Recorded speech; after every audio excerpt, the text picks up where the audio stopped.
Welcome to Games and Feelings. Hi, gamers. My show about playing games, being human, and dealing with the fact that those games will involve other humans.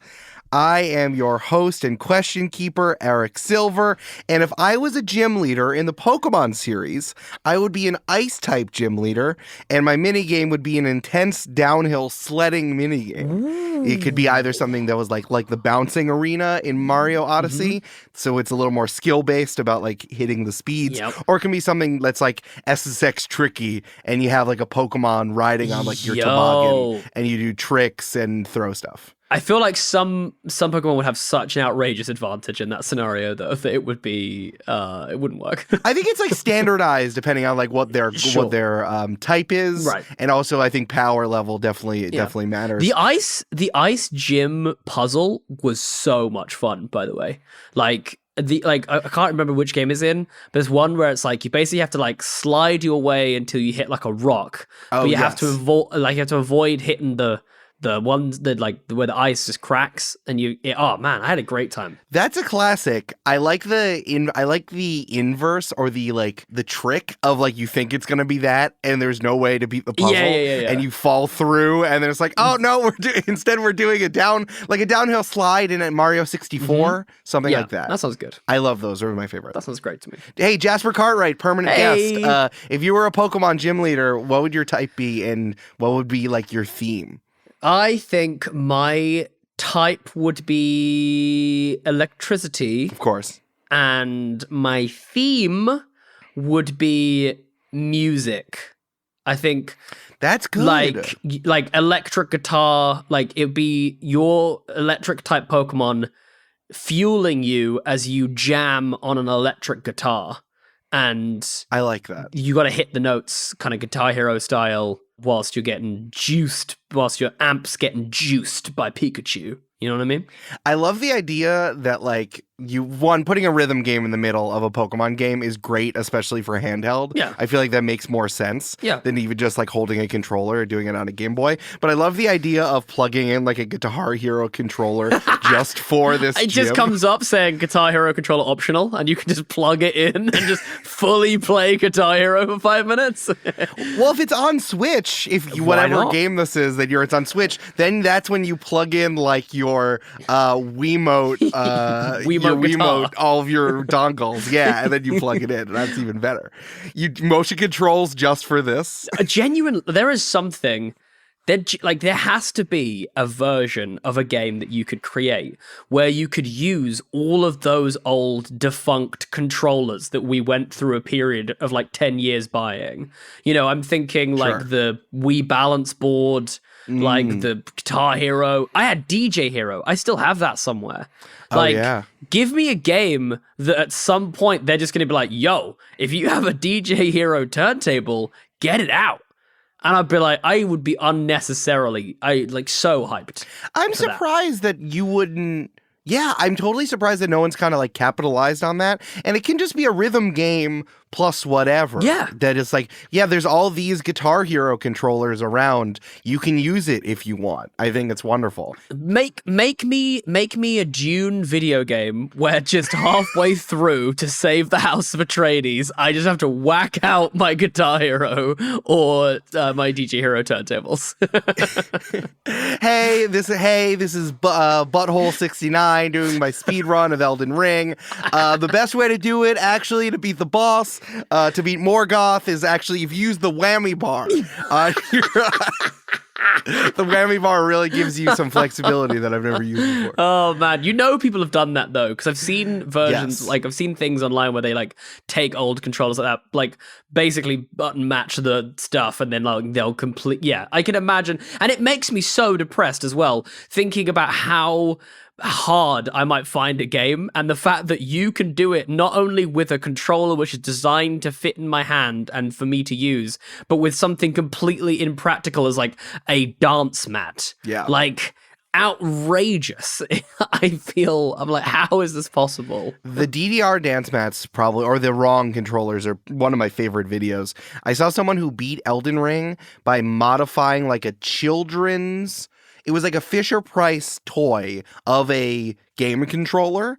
So it vaguely kind of looked like a Xbox controller, but it had like silly faces and it made sounds every time you hit different buttons. So and he cool. rigged it up so he installed a USB port into it and beat Elden Ring using the controller. Ridiculous and amazing. What a skill. And to have that much time in my life.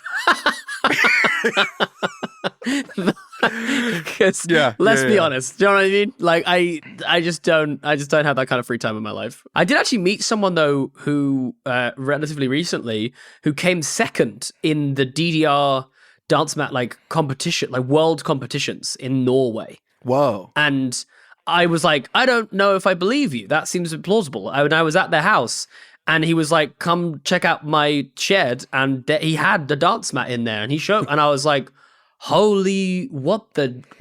It was incredible. Feat of lightning. I know that this might just be a localism for us, but I like that you said shed. It's like you go into a wood or tool shed and it's just like concrete floor, DDR mat. It's like the really thin ones, and it's just like, I'm just stepping in here. There's nothing in here next to like a bandsaw. Yeah, I guess it's definitely not a shed, but I don't know what I'd call it. No, it's fair. It was That's a funny. really big shed that had been converted. Listen, I mean, they're doing it for content too, just like we're doing this for content. Like, what's the point of modifying a controller and then beating Elden Ring with it if you're not streaming it and showing it to everyone that you're doing it? Like, I get it. We're all doing that. I truly don't know. And we're answering advice questions instead of learning how to, I don't know, beat Sonic Adventure 2 Battle while using a DJ Hero controller. We're all doing content in different ways. Just all developing content in different ways. I love that. I just love the idea of committing something to that so strongly without having any idea whether anyone would find it interesting in any way, shape, or form. Because that's my worry. It's like, but like, is anyone else going to enjoy this as much as I do? But maybe that's what it is. Maybe it's just about having passion and joy for something. Like if you have enough, people will empathize and be like, I also have a passion and joy for this because you do. I feel like this is Google. Like you put something in Google results and it's spelled wrong. It's like, did you mean podcasting? Oh, that's fair. Horrible, but true. Well, Jasper, you can just imagine that we are recording this on into like a DJ Hero microphone. Amazing. We're doing this Guitar Hero. We're making jokes to the beat. Imagine there's a beat going the entire time. Absolutely. And we're doing a big combo right into our first segment, games that are giving us feelings. As always, we talk about a game and any of the various games that we cover here on Games and Feelings that's giving us feelings and assigning an adjective to that feelings like we're making a live journal post. Jasper, I know that you're having European football feelings, and I would love it if you could tell us about those. I am having European football feelings, and it's okay. My word was going to be triumphant. Okay. My word today, however, is going to be strange. It's making me feel strange because, I support Arsenal Football Club over in the UK, and we have the youngest team in the league. Thereabouts. I think it kind of fluctuates between one and like another team. What is the age for youngest? Because usually in like the NBA, there's usually like some 30-year-olds that's balancing it out. But like, what does that mean for football? Yeah, so I think the average age of our team is like 24. Oh, really low like that. Still. Okay, that's still pretty low. Yeah. So it's like pretty, like that's like with a couple 31-year-olds in there. Yeah. For all you 6th grade maths fans out there, what's the median age of the football team? But we've got like some really young players, like 20, 21. These kids are just absolutely balling out their skin right now. And we're having just the most amazing season. And no one imagined us being here. We're like several years like ahead of schedule, if you could ever really schedule in a very competitive sport like this. And it's been so long since we've been good.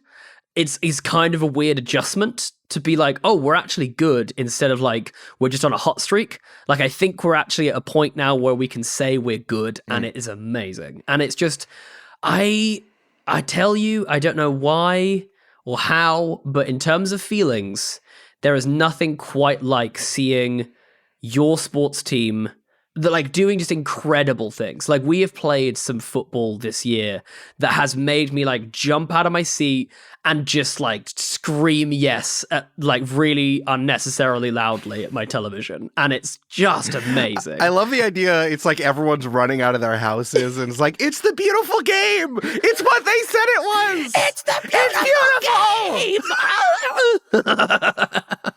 game. That's effectively what's happening in my house, honestly. Like, it really is like much like that. But no, it's so good at the moment. But the reason I've said strange is because we are in scandalous territories. There is a club called Manchester City, and they have just been charged with 100 counts of financial sort of doping, and it's throwing everything off kilter. Everyone is a bit like, what's gonna happen? It's a very, very big story. Yeah, like we kind of all knew as well. Like we all knew that was happening, but like they just weren't getting punished for it. We kind of just got to a point where we were like, okay, it's fine. They're not going to be punished for that. We'll just move on and, deal with it. Which is kind of adding to this sense of triumphantness that I had, because I was like, we're beating that team that's been financially doping for the last like 10 years.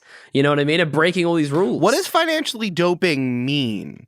I've actually never heard that term before, but like I know of plenty of financial impropriety, or I guess it's different for football, because you can kind of just like spend an infinite amount, I guess, depending on who owns it. Well, this is the thing. No, you can't. Okay. Like everyone thinks that like American sports, you have all the regulations. We do have regulations. It is very regulated. It's just that it's not in the same way because it's all like the different, and it's all the leagues touching each other in different countries and all that stuff. Yeah, exactly. That's the problem, is that because we have like international leagues that affect domestic leagues, we have domestic leagues which affect like continental leagues, so it gets very messy. But effectively, there is this thing called financial fair play, which basically says you can spend as much money as you generate as a club. So it's not a spending cap, as it were. It's sort of like a limit to the amount that you can spend. Now, because obviously most clubs are owned by like millionaires and billionaires. Right, you can't just keep funneling your own money into it. Okay. Exactly. Yeah. To then but Manchester City is owned by the state of Abu Dhabi. Oh, of course. So, right. Right. So like they basically have infinite money, and it looks like effectively what's happened is that they've been doing, and obviously this is just like one example out of the 100 that they've been charged with, but they've been doing stuff like, hey, did you know that nondescript Abu Dhabi company gave us £400 million for one of our players to do a 30-second video or whatever? And that goes into their, like, how much we earned pot. Sure. And then they go ahead and go, well, we had an extra however many £1 million come in this year, so we can spend even more money on players and on wages and on staff, because Abu Dhabi isn't really concerned about making money. They're concerned about this brand looking good and it making Abu Dhabi look good, and it's sports washing. So, like, and it's, I mean, like, they're absolutely not the only ones doing this, but this is by far the biggest sort of scandal that's ever happened. And yeah, they've been sort of financially doping for like a long time. So probably, I think it's like, these date back to like 2016. Oh my maybe? God. No, 2008 to 2016 is like just the period that they've covered in this investigation. So who knows what they find out if they looked at last year's books? You know what I mean? It's a big story over here. They might get relegated. Really? Like, yeah. They might get like relegated down to like League 2 or something. They're looking at like all kinds of like serious punishments. This is like a very big deal right now. So yeah. I want to touch on relegation really quickly, and people might know this. Oh, yeah, because this doesn't happen in America, which is absolutely wild to me. Relegation is wonderful. Yeah, I think it's so smart. It actually makes people take sports seriously. So I think the only Americans who know this are people who watch Ted Lasso. Yes. So it's like, relegation is that because, let me see if I can explain it to you. Yeah, you go. Okay. So relegation is that since there's like a bunch of different leagues, I mean, if you know, maybe if you watch baseball or or basketball or football, not really. But there's like a major league, like the big leagues, which is up at the top, and then you have minor leagues below it. In baseball, it's like the major leagues and then AAA, AA, and single A, when it's a little messier between. NBA has a like the NBA, and then the G League is kind of like the one that's affiliated with the NBA. But it's very stacked in European football. There's like the most famous clubs, and then like Series 2 is what you said, and then they keep going and going and going. And relegation is in this incredible thing that is, if you lose, if you're the worst team in the league, worst 3 teams. Oh, worst 3. The worst okay. 3 teams go down. Yeah.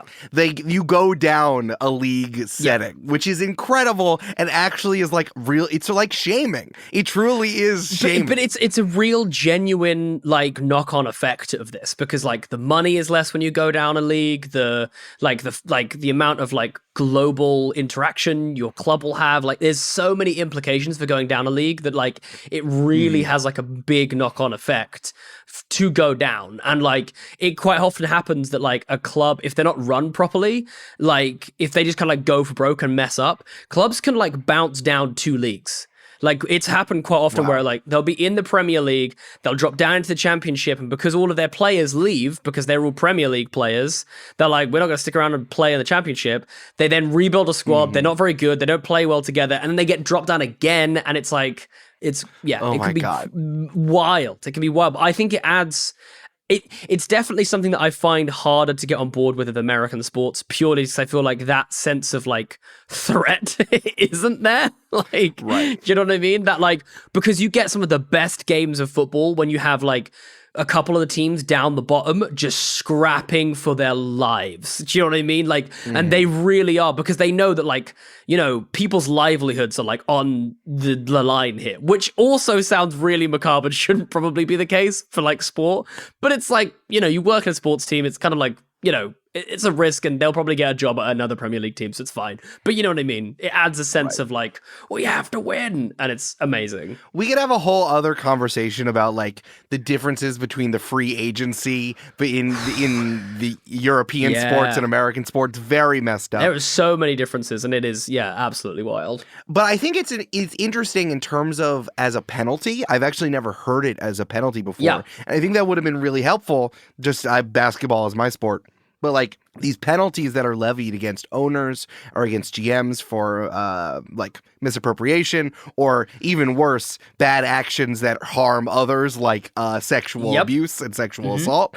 Like it's like they get fired or quote unquote canceled, like what happened with Robert Sarver, the owner of the Suns, which happened recently, and what happened with Donald Sterling, the owner of the Clippers, a bunch of years ago. Like they're bad people, but all they do is they have to sell their team, and then they get $1 kajillion, and then they're gone.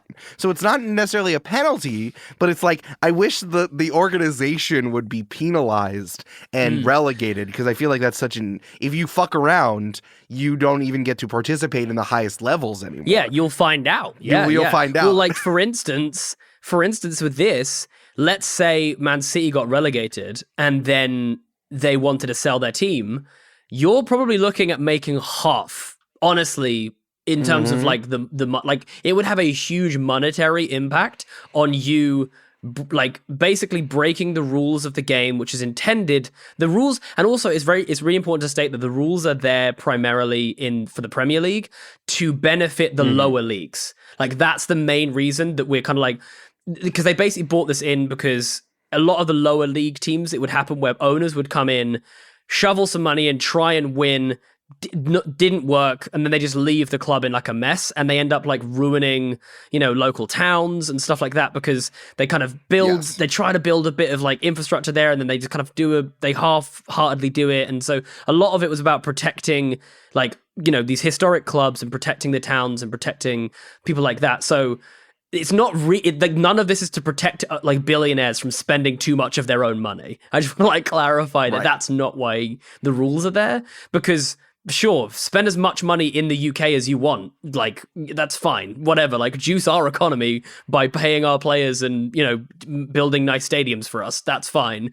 But it's not. It's more to make sure that, like, everyone benefits, and all of this, like money that's in the Premier League actually benefits like the lower down teams. They get like a fair cut of prize money and all that kind of stuff. So right, and something we didn't say is that if you do well enough, I assume if you win a bunch of the lower leagues, you get to go up. Oh yes, absolutely. And so you get these amazing stories. Like 10 years ago, Brighton were in the National League. Yeah, Brighton were like barely on the radar, and now you have Brighton because they're a really well run club and they've got like amazing ownership and a great stadium and great infrastructure and everything. They're now in the Premier League, like fighting for European places. European places is like an added incentive at the top of the league. If you finish in a certain place, you get entered into a European-wide league, basically. And with that, it comes like all the biggest money and biggest incentives and like biggest sponsorship deals. It's almost, I would liken it to like, imagine if the Super Bowl was like a whole league, a separate league for like the best teams. It's kind of like that. Yes, like in the middle of the season, all of the best teams from all over a continent got to play in a tournament and you got to win, and it was important to them. Yeah, and it's also, and it's the best. Like it's the best tournament. Like it's the best tournament. Maybe some people it would argue the international ones, but it kind of, people are very much on the fence about. Some people are very on the fence about international tournaments. I love it. I like international tournaments, but England break my heart too much, so I try not to get invested because it's too painful to watch them lose. It's okay, Jasper. On this podcast, it's always coming home for you, regardless. Thank you. I know things. I know things about soccer. You know things about soccer. Speaking of, I'm so excited for the World Cup in Canada, US, and Mexico, and I will be in your country for like a month. Hell yeah. Because I'm going to as many games as possible. I am so stoked for that. You're going to be getting the full experience of CONCACAF, like truly. And I think that this is going to happen. People who live in Asia and Europe don't know how big North America is. So they're like, oh yeah, we're going to go pop over to Phoenix after New York City. I'm like, no, you're not. It's a really long flight. No, I'm thinking like I'm going to get to 3 games. Like that's like in a month. I'm going to get to like 3 games. Yeah, I'll tell you the good ones, like the ones that hopefully less people in the United States will be going to, and then you'll be able to figure it out. Well, I think my aim is I'm basically just going to like drop a pin in the map, like, and be like, right, where is the shortest distance to like as many different stadiums as I can possibly get to, and I'll stay there. So who knows where I'm staying. Hell yeah. I'm sure there'll be one in like Toronto, though. That one will probably be tight. Yeah, I think Toronto. I think the final might even be in New York. Oh my god, that's gonna be such a shit show. I'm gonna leave. I'm gonna get out of the way. Yeah, like, you guys have fun. Just don't be around for that. Don't be around for that. That's what. Like I want to go, but like Jesus Christ, that's gonna be the scariest thing ever. Incredible. Listen, we might have to just like devote an entire episode and be like, this is the sports episode where we talk about sports. I think we should definitely nerd out on a sports episode for sure. For sure. If you write in questions about sports, sport, we will do a sports only episode of Jasper and I. That was great. Wonderful. Okay. Yes, we could talk about this forever. I want to do 2 quick games that are giving us feelings because I want to answer a bunch of questions. It's just you and I have a bunch of questions prepared. I want to give a follow-up to something that I've said on Games and Feelings before. I want to talk about Sports Story and that I feel annoyed by Sports Story. Oh, no. The Sports Story journey continues. It continues. Okay, so if you remember before, if you were listening to the previous episodes, I was listening. That I got stuck in Sports Story, which was a golf RPG that came out right before Christmas. Love this so much. It's so funny. It was a sequel to the game Golf Story. It's by this Australian studio, and I was really excited about it, but it had a ton of bugs because they got it out right before Christmas, and I've been stuck in the same place for a month. To give some context, because it's important for what comes up next, is that basically I'm in this area called the Wastelands, and I need to harvest old TVs to get the copper out of them. Oh yeah, I remember this now. Okay, and the problem was that I would pick up the TVs and I would hit the throw button, which is X, and throw it into a dumpster, which I'm supposed to, but it wouldn't register for a bunch of them. And I'm like, that's weird that that's happening. So everyone has been submitting bug reports lately because this game is incredibly buggy, and they've been working on it nonstop. And then I sent them an email too. I was like, hey, this is what's happening. I'm annoyed. Please fix it when you can get a chance. And I knew that these 2 other patches came out and didn't address this thing. And I was extra annoyed, and I'm like, this sucks. It's been a month. I'm going to film my TV while I'm doing this thing. So I did it, blah, blah, blah. Then they tweeted and said, hey, if you're having trouble with the TV harvesting, you can just press A and drop the TV into the dumpster. And I'm like, are you fucking kidding me? So for the UI, the thing that's up, when you're holding the dumpster, the only text on screen, it only prompt is X to throw. There's not on there. It's not on it at all. Of course, I do immediately. I pick up a TV. I go over to the dumpster. I hit A, and then someone off screen says, "Okay, only 4 more to go." And I'm like, "Fuck, shit, fuck." And I was stuck. I soft locked myself because I didn't know to press A. Oh, I am angry for you. Yeah. But at the same time, I know that I'm the kind of person who, in my frustration, would have smashed every single button. And then probably would have found out by accident. Yeah. But then the worst part is that I wouldn't have been someone proactive enough to say online, hey, try this instead. I would have just, I figured it out. They did say in the follow-up to my email, I followed up and said, hey, actually, I figured it out. I found the tweet. I should have pressed A.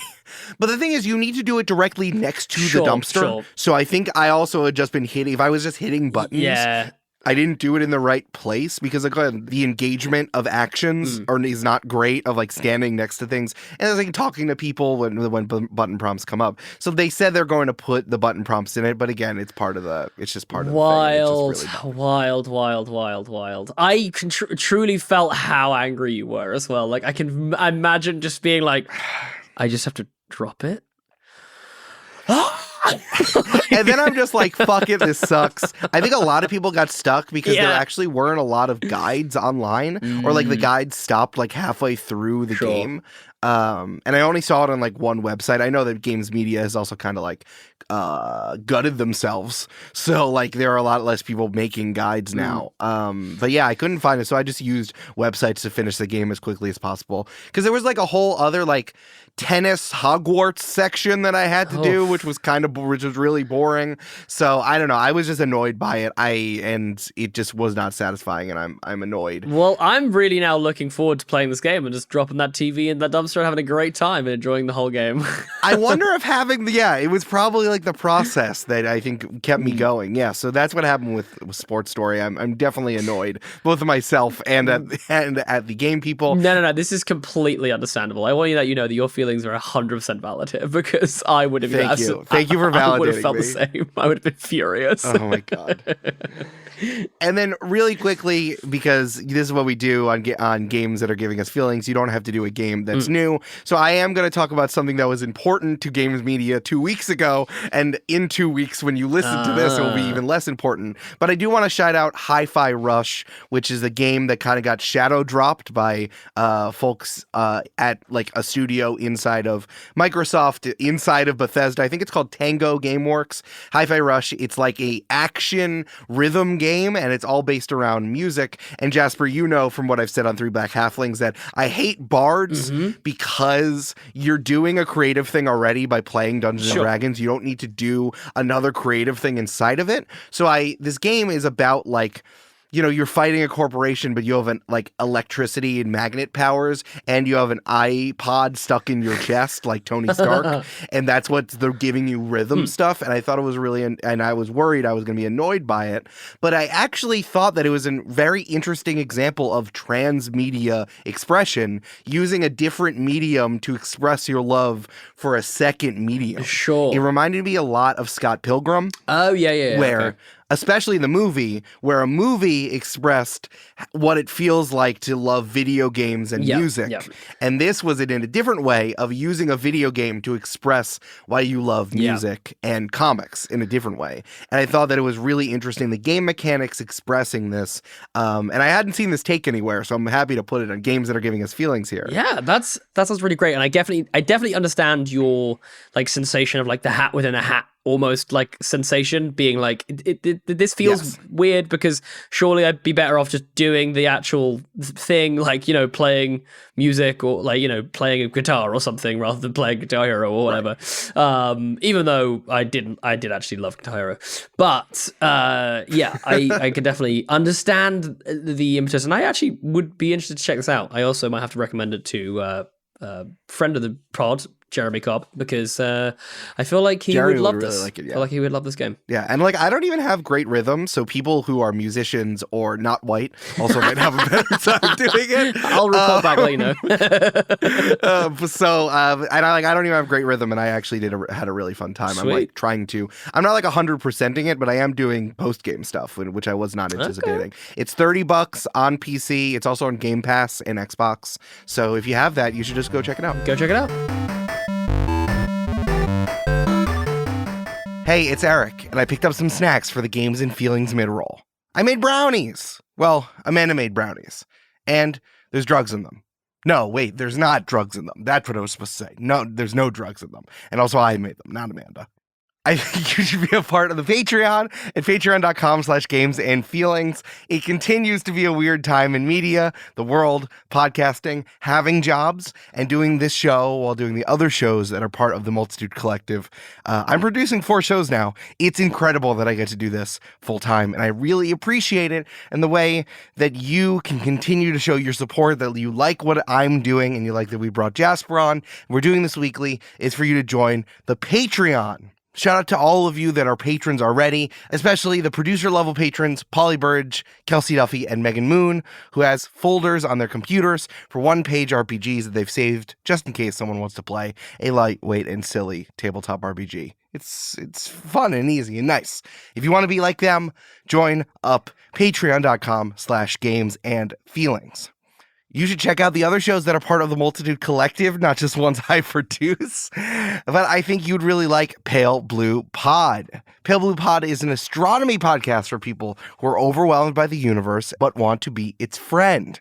Astrophysicist and incredible smart person, Dr. Moira McTeer, and incredibly funny comedian Karine Caputo demystify space one topic at a time with open eyes, open arms, and open mouths from laughing so much and jaw-dropping at the universe. By the end of every episode, the cosmos will feel a little less, too scary, and a lot more, so cool. I just want to say Pale Blue Pod is absolutely incredible. Got written up in the New Yorker. That's how much people love this thing. And it's not just for people who are afraid of the universe. I think there are people who are like me. I'm not very much a space person. I like cities. I like urban planning. I like how humans kind of interact. So I'm like, guys going into space, the cosmics of the universe. It's too big, too large. I just don't care. But I think that learning to understand that this is a fun thing and why NASA and the countries on the ground do the things that they do and why scientists name things the way they name them is also something you learn from Pale Blue Pod. And I think y'all should check it out, even if you're not a space person. New episodes of Pale Blue Pod come out every single Monday, wherever you get your podcasts. We are sponsored this week by Hero Forge. Hero Forge offers fully customizable tabletop miniatures with dozens of fantasy species and thousands of parts to choose from. Their easy-to-use design tool lets you build your perfect mini online using a fully 3D, in-depth character creator right in your web browser. Now, you might be thinking, I don't know. I've been burnt before when people say that there's a lot of choice here. Let me just read out all the species that you can make on Hero Forge. I have it right in front of me. You can be a human, you can be an elf, you can be a half-elf, you can be a dwarf, you can be an elemental, a bugbear, a gnome, a troll, a half-orc, a halfling, a half-demon, a half-dragon, an anthro-canine, an anthro-feline, rat-folk, minotaur, turtle-person, croco-folk, lizard-person, raven-folk, fawn, forest guard, elephant folk, fairy tale goblin, feral goblin, zombie skeleton, goblinoid, hobgoblin, robot rabbit folk, half giant, aquatic humanoid, merfolk, centaur, orc, kobold, naga, serpent folk, frog folk, giggle dog, I don't even know what that is, infernal, celestial, fox, bear, alien, insect, and then you could be all of the actual animals of a bear or a boar, or an elk or a griffin or a horse or a mastiff or a pony or a ram or a raptor raptor or a warg, a badger, a dog, a cat, a duck, a fox, a frog, a hawk, an owl, a penguin, a rabbit, a raven, a robot buddy, a robot helper, a squirrel, and a toad. Those are all the different minis you can make. I'm not kidding. There's so much selection, and that's just the first thing. That's just species.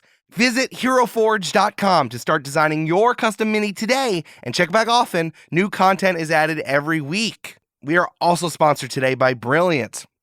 If you really want to impress your friends by explaining the logic of dice rolls, probability, and statistics like a cool person, you gotta go to brilliant.org. Brilliant is the best way to learn math, science, and computer science interactively. They have thousands of lessons with new ones added every single month.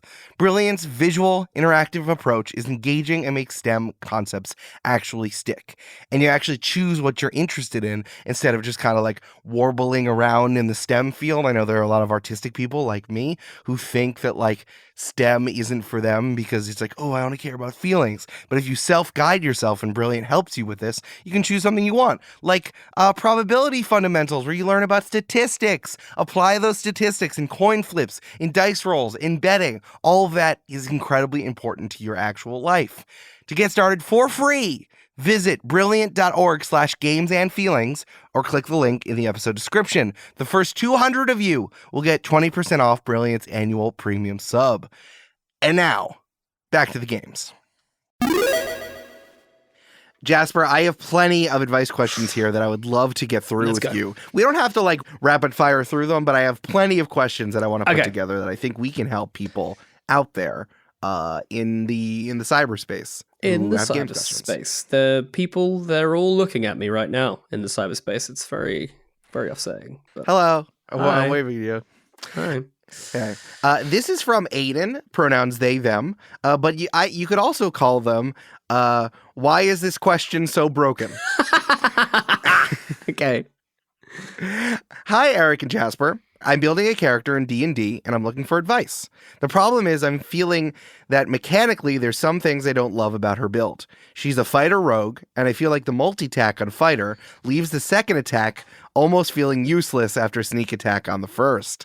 While all the other abilities make sense for the character, she's a Western sharpshooter, I'm not sure on how to deal with the incongruities of this ability.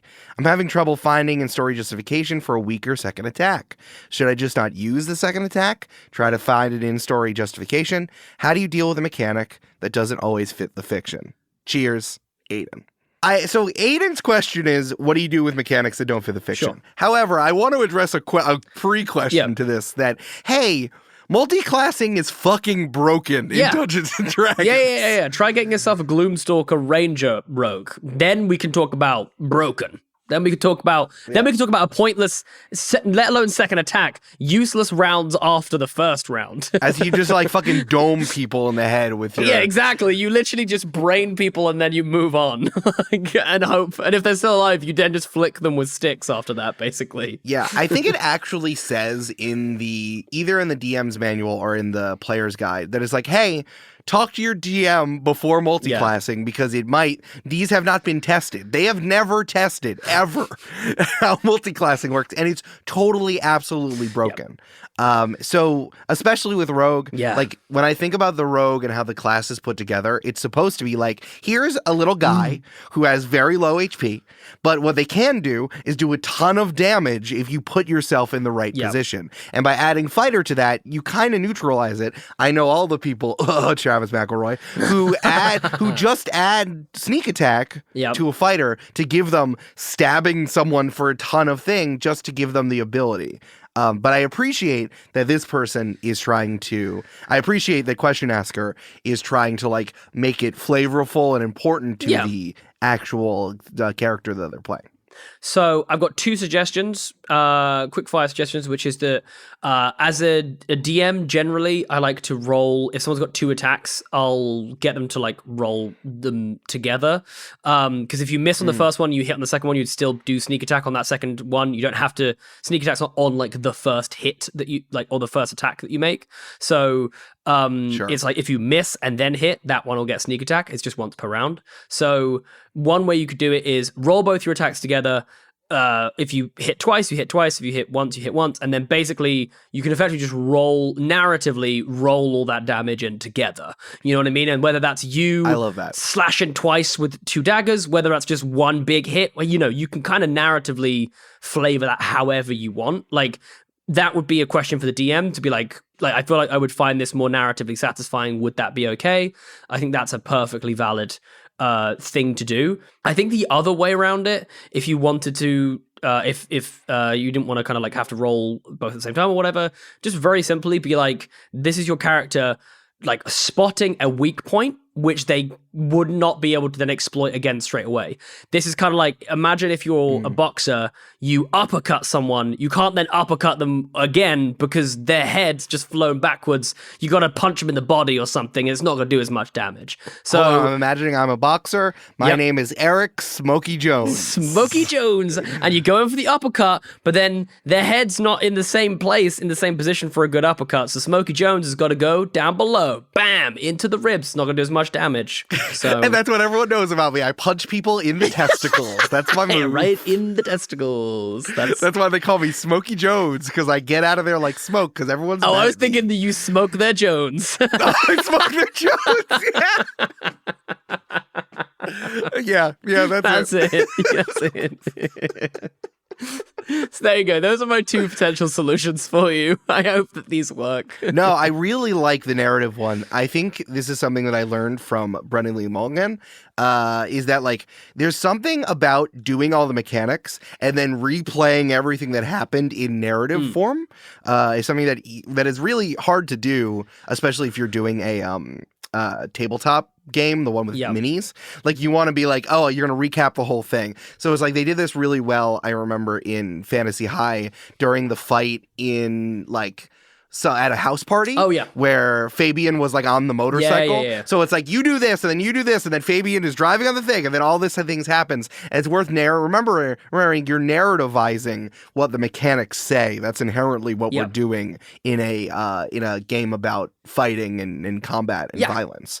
So it's important to do because you want to action movie it up, describe it. Like the mechanics don't really matter. Yeah, absolutely. And I would always say that I quite often will go off piste in terms of like, if my player says they do 2 short sword attacks, I'm absolutely gonna say that they do some like butterfly kick to the chin and then slush down with the 2 swords and then, do you know what I mean? Like what, like, you know what I mean? Like, I'm always adding and embellishing on just like, otherwise it's just like, especially if you've got like set things your character's always going to do, it's just going to be your barbarian taking swings with a big axe, or your, druid hitting them with a quarterstaff, or, do you know what I mean? It's just like, it's going to be very like set moves, and it just super boring. So like, you can absolutely punctuate all of the mechanics, roll it all in together. Now I'm just like aiming to get the mechanics down as short as possible, as clean as possible, so then we can just roll on through with the narrative, and it doesn't have to, be exactly what was like done mechanically, because that would be kind of boring. Absolutely.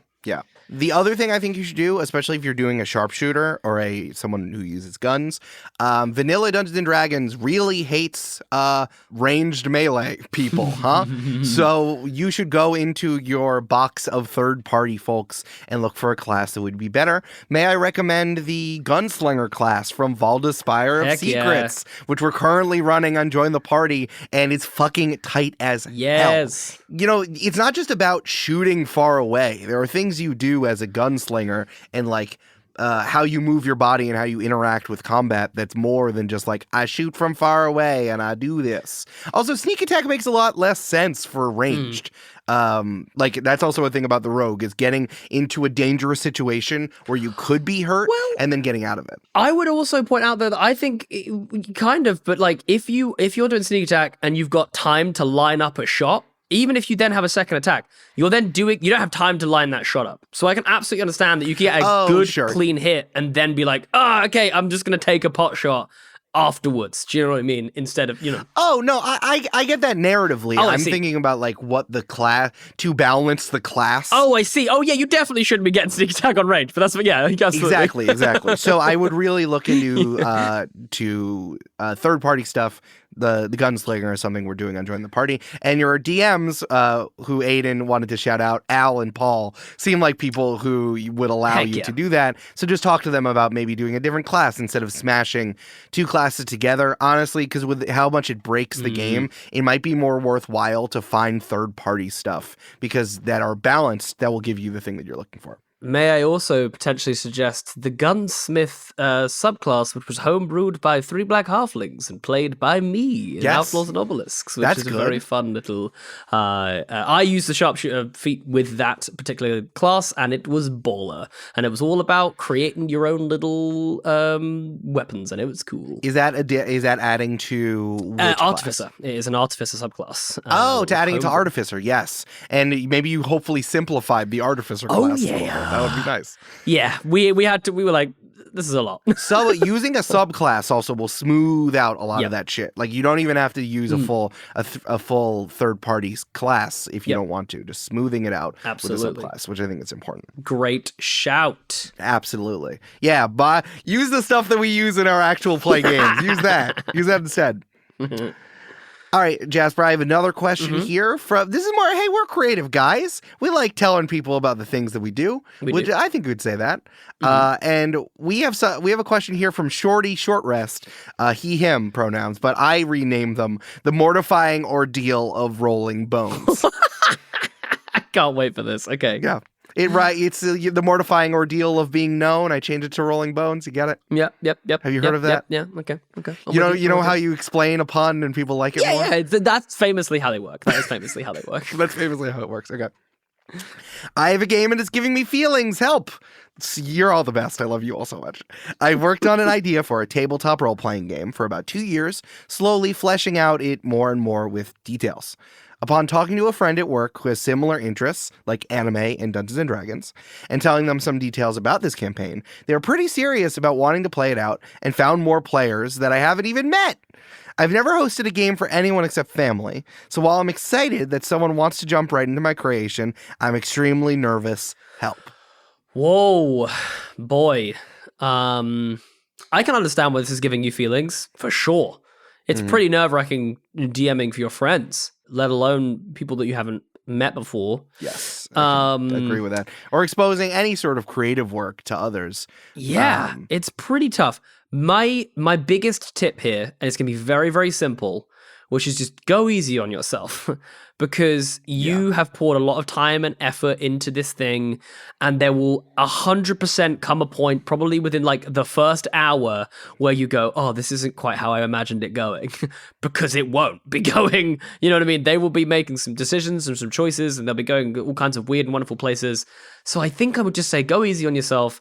Like, don't try and box yourself into like a very specific narrative.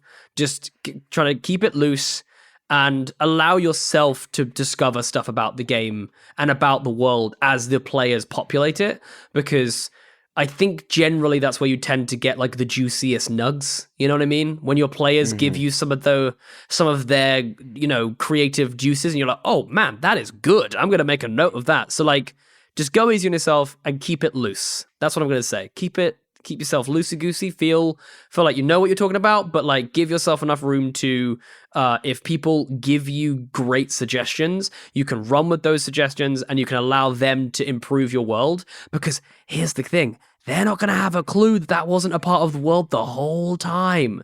So all you have to do is just keep a semi-poker face and you'll be fine. Like, you'll be fine.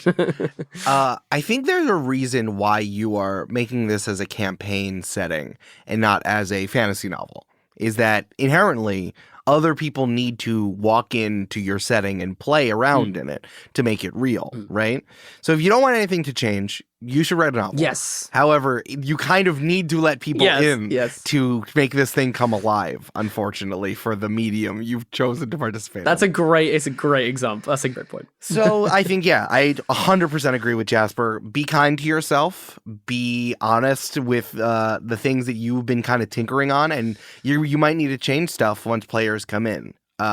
We have talked about this, and a lot of people have talked about what to do when dealing with people you don't really know that well, especially new people. Make sure you have like a really firm session 0 about what you're expecting and what they're expecting. If this is someone from work who's just like, oh yeah, I also play the same games you are, you might not vibe. So just like protect yourself, but also be open and be kind. For sure. And also, sorry, tiniest last point. Like if it doesn't work out and if they don't vibe with it, that's not a reflection of your game or your campaign. Yeah. Like that just might be the circumstances, the way that everyone came into that session that day, all the baggage that they had, whether they like stuff that you like, all that stuff. Like there's so many reasons why it might not be 100% perfect or how you picture it. So like just don't worry if people don't like come away being like, this is the best campaign I've ever played in, because that might not happen. Yeah. Hopefully it will.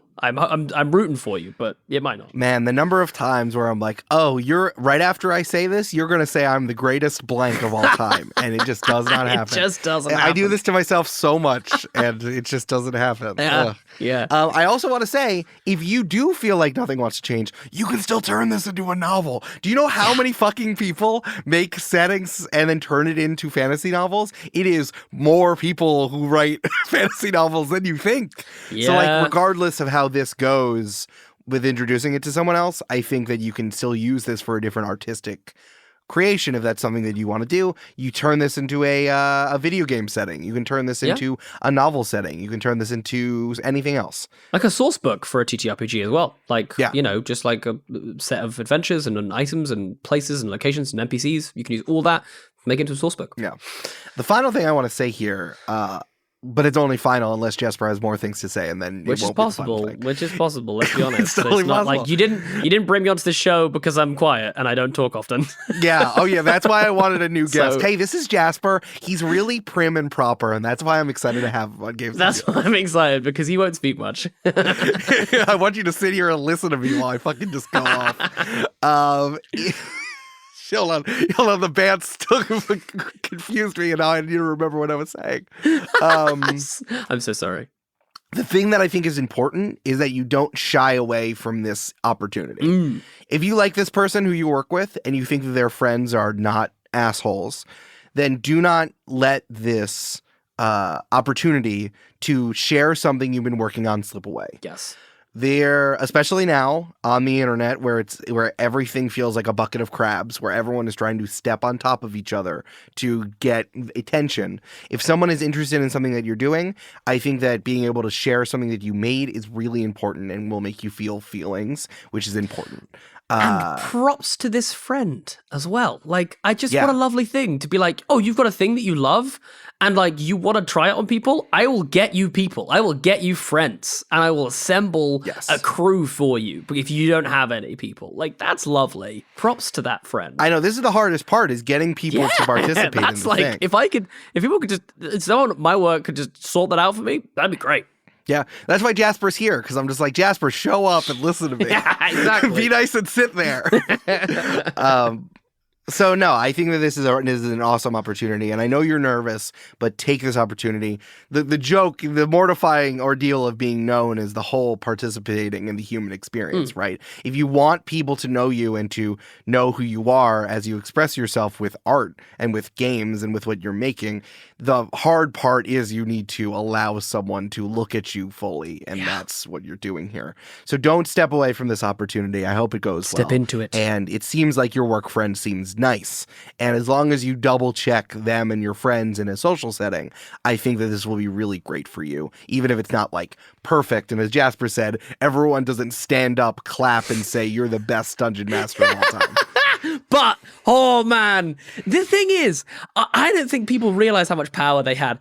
Honestly, so if I DM'd for a group of 4 people and at the end of the session they did that, I would know for a fact that they're lying, but boy, would it feel good.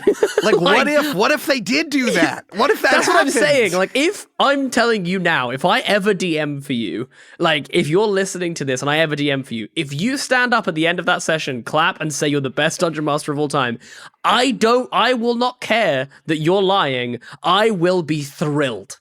because that would just be a wonderful thing to happen to me. And I would probably talk about it for years and years afterwards on many a podcast, and it would be great. So feel free. Oh, yeah. If every single player after they did this said, wow, I'm going to go on Twitter right now and say you're the best DM I've ever had, and then they did it, man, my life would be so great. Oh, man. That'd be so great. Yeah. That'd be of course, compliments. Just give them. That's fine. And obviously I don't have this problem because I'm the best GM in podcasting and everyone talks about it all the time. That is a well-known fact. I don't have the problem. That is a well-known fact. People keep saying it. I don't know why people are saying it. It's like repeating, like, "Oh, the sky is blue." It's just like, okay, sure. Why do we need to keep bringing this up? You know what I mean?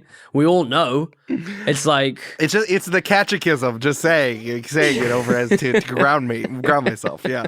As the best GM in podcasting, I hear it all the time. Yeah, naturally. But it's a wonderful feeling every single time. As the worst GM in podcasting, I haven't heard it yet. So.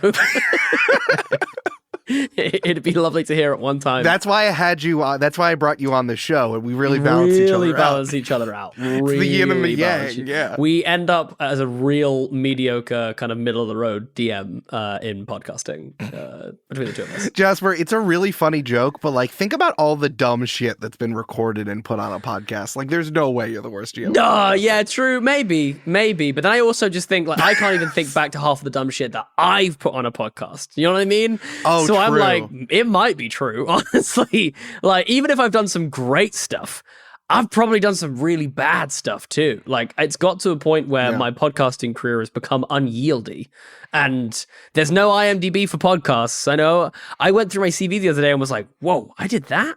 I don't remember that.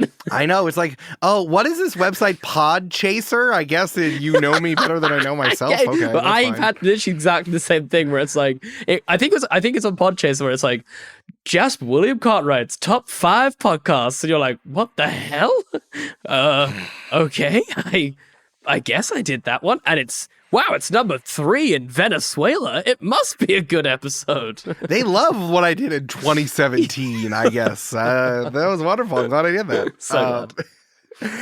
All right, Jasper, I have one more question here for you. This is kind of as an addition to the episode we did with Mischa in the last advice episode about just like generally, how do you get into podcasts? No one should get into podcasts. Don't get into podcasts. No, all podcasts are bad, including this one. Terrible. This is an addition to the how do you get into video games conversation. But I think that this is kind of a basic question that I really want to hit. It's popped up in our questions box a few times. So this is from Real Gamer Girl, she, they. My gaming career is limited to games such as Animal Crossing, any of the Lego games, and Kingdom Hearts because they're my level of skill. How do I deal with dude bros who think they're better than me because I can't play first-person shooter or horror games? Or what are some good responses to people who judge the games you might play? If I could just quickly suggest, it's the block button on your social media of choice. Super easy. Blackity black. Just get rid. Like, no need. Yeah. There are programs where you can block everyone that they follow. Like, it's a cascade. It just kind of erupts out, and you can just block all those people. Yeah, I mean, listen, this is pretty basic, and I feel like two dude bros ourselves, we could give some just kind of the straightforward advice how to avoid me and Eric on the internet. Yeah, when I'm busting into your Reddit thread and say get good, and you're terrible. Yeah. I think that's a great simple solution. Definitely block. Just realize that here in the year of 2023, you do not need to waste your time on anyone who... There is enough people, there's enough attention, around, there is enough things going on that, like, if someone is not your vibe, you can just not engage. Standing down is absolutely valid. In fact, this is a good example. I was literally having a conversation because we just released a rather spicy episode of Three Black Halflings, and we were having a bit of a conversation of like, how do we respond to certain things? And basically I said, like, look guys, I'll be honest, I don't think we should. We said what we said in the podcast, And if people want us to like talk about a particular thing, we can reply in an email or do it via not social media, because social media is a dumpster fire that's not designed for nuanced conversation. Can I tell you the only good thing about a podcast, Jasper? And I think this also might be why other people have podcasts. Because, like, who the fuck cares about what someone says on social media? Like, especially now on Twitter, and I only use Twitter because it's the most of a dumpster fire, and also is particularly in the news right now. It's like no one has standing anymore, especially with like the invalidation of the blue check mark. Yep. And you know, like how numbers don't actually mean anything with the number of followers, and how you can just buy bots, and it's more about playing the game of Twitter than anything else. Like, who fucking cares what someone says on social media? Because it just lives there. I think that's why people have podcasts, because it's like, well, I'm saying this on this actual feed, this actual platform, and that's what matters. So I 100% agree with you. You don't have to respond to anything that anyone says anywhere, because it doesn't have actually anything to do with your real life. Of course, this is not to say that like harassment and annoying shit that happens, that like you're not allowed, that like things that happen on the internet don't affect you in real life. That's totally true. But like, you know, when you step away from the computer, those people disappear, and you should do whatever you need to do to make your life on the internet safe, so it doesn't affect your real life as you play whatever fucking game you want. No, just like that, you don't have to. Like, you just like don't feel like you have to. But outside of this, the main thing that I would say is that playing video games is very similar to learning. Everyone is going to have their own approach, and some approaches just straight up don't work for other people, and that is fine. Like, that is just the way our brains work. They're all different, and you shouldn't feel any level of like shame or like you're not a real gamer because you're great at Animal Crossing. Let me tell you, I suck at Animal Crossing. Oh, same. Like, I'm not good. I don't have the patience for it. Yeah. I don't I'm there. I'm like, okay, I've got a turnip, but like, I need to, should I sell the turnip? Do I have to replant it? I don't have a clue what I'm doing. And I'm like, this is so cutesy, and it's aesthetically nice, but I kind of just want to fall asleep, you know, to this. Yeah. And it's not for me. So you're already better than me at a game. You're better than a gamer bro at a game.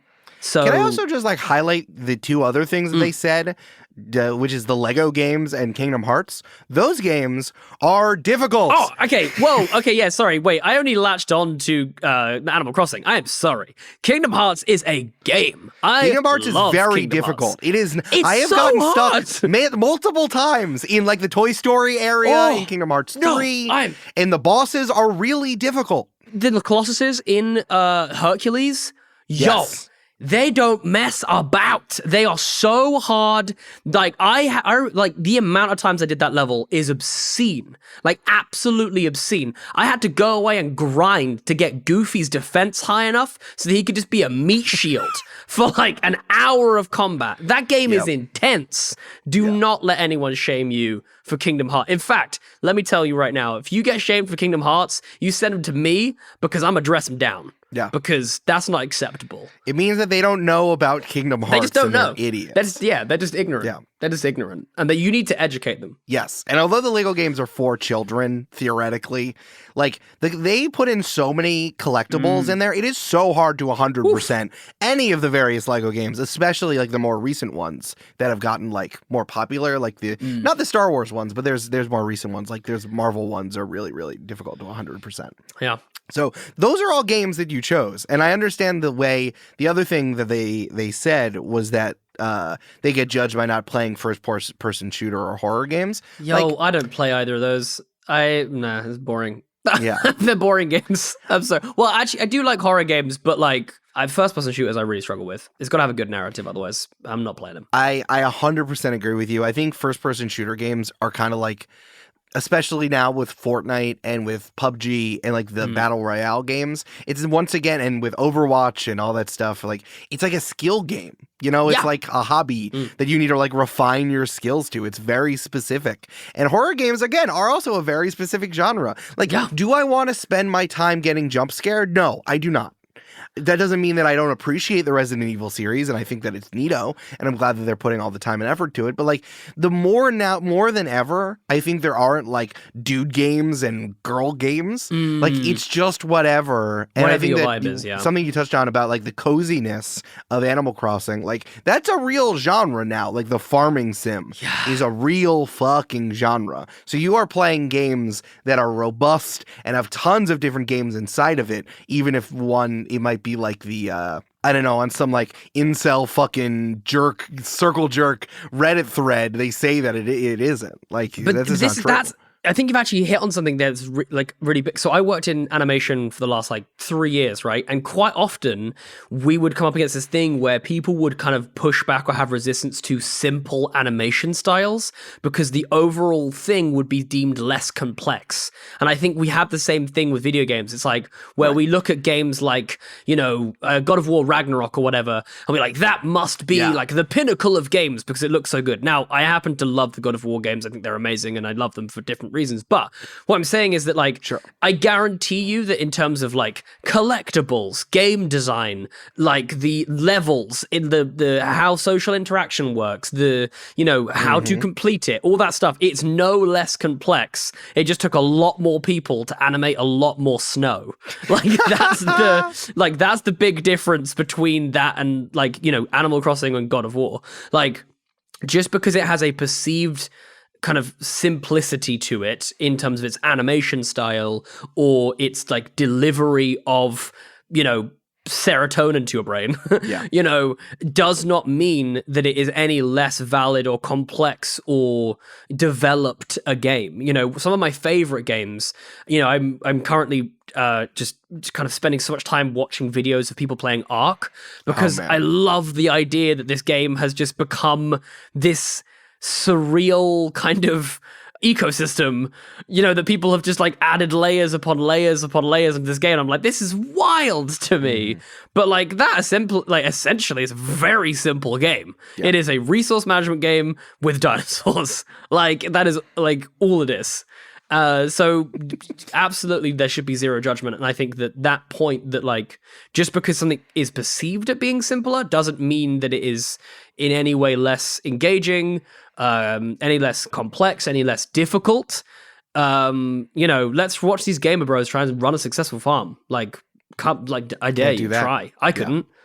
Yeah, we could go off about like the video game criticism, and like I really want to do some like really specific media criticism, especially how like all of the prestige games recently are about dads. And why do you think that is? The guys who started working in video games 15 years ago then went from being 20 somethings to being in their late 30s and 40s and learned that being a dad is important, and now all the stories about being a dad. Like it's just like that's because the people who are allowed to tell stories in movies and television and also in video games are men who are aging into their Gen X-dom, their full Gen X-dom, and have children and want to have these stories now.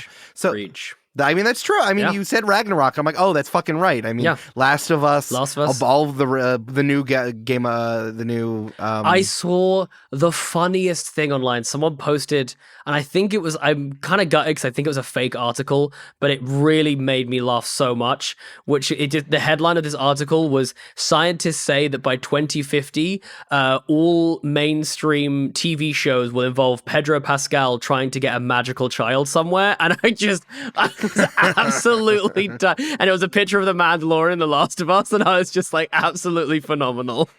That's funny. Listen, give Pedro Pascal all the work. That man is incredible. Just give everything. I just love him. He makes my life... the only worry that I have is that my fiance does enjoy him saying the word daddy a little too much. But other than that, I love Pedro Pascal too. It's like, it's so much. No, that's fair. That's how I feel about every woman lawyer on television. I'm like, oh, Amanda's leaving me for her. It's happening. It's the good fight. It happens. Oh, there's a woman in a power suit. Damn it. There it is. I can never equate. My wife is gone. There she is. There she goes. No, incredible. So she's she's just not even here. All of her bags are packed because Christine Baranski was on screen. Oh, man. All right, Jasper, this has been wonderful. I'm so happy that you're here and we got to answer all these questions. Jasper, where can people find you on the internet, my man? Please find me on the internet at JW_Cartwright. There's so many cool things happening this year, and I'll be shouting about all of them via my socials as and when I am having a good week and feeling like I can do that, because sometimes I hate social media and I run away from it like a scared little rabbit. That's fair. But other times I'm like, yeah, I'm doing a cool thing. So please follow me there, and hopefully I'm having a good week. That's fair, man. I totally feel that way. I have not posted my wedding photos because every time I want to do it, I'm just like, I don't want to go on Instagram. I'm so tired. Yeah. Yeah. I fully. just can't right now. Fully. It's tough. And I'm like, oh yeah, I'm so on it right now. I'm a post today and tomorrow and the next day, and then like 2 days from now, I'm sat there just staring at my phone like, I can't do it. The only way I'm going to get more of an audience is if I keep posting stuff, and then I'm just like, I don't want to post anything. I don't want people to know me. Yeah, I don't want anyone to know me. Someone messaged me on Instagram, and I'm like, run away. Yeah. You can follow me on Twitter at L_Silvero, EL_SILVERO. My name, if I was a Lucha Libre wrestler. And of course, Join the Party, because we are now in campaign 3, which is our pirate campaign set in a world of plant and bug people. We have finally announced the characters. We're going to be starting like actual story episodes very soon to when this particular episode comes out. It's been really, really fucking fun, and I'm really excited for y'all to hear it.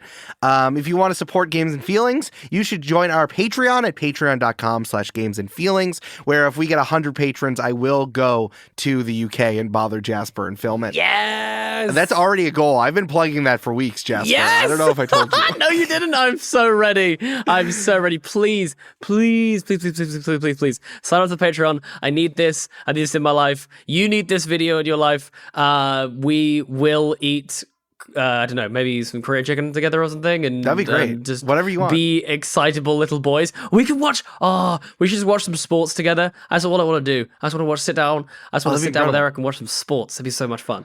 We'll put a VPN on and you can get all the American stuff so we can watch NBA and stuff. If we put a VPN on, I could maybe watch my own sports from my own country, because they don't allow you to watch all the football games in the... I can't watch the Arsenal game at the weekend because it's on at the wrong time. Sorry, I get angry about this, but it's ludicrous. No, that's really... It's confusing and annoying. And also, please submit questions at gamesandfeelings.com. You can just find that in there. Submit sports questions. And also the sports questions, so we can do a sports episode. That'll be incredible. Well, Jasper, as always, thank you so much for being here. You're the best. Thanks for being so prim and proper and quiet. Thank you for having me. That was me being prim and proper and quiet. No, that was good. And remember, there is nothing in the instruction manual about feelings. Bye.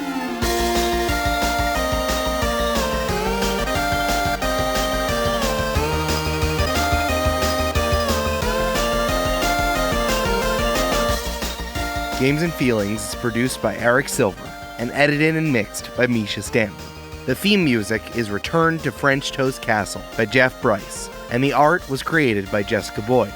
Find transcripts for this episode and all episodes at our website, gamesandfeelings.com. Until next time, press X to enjoy the podcast.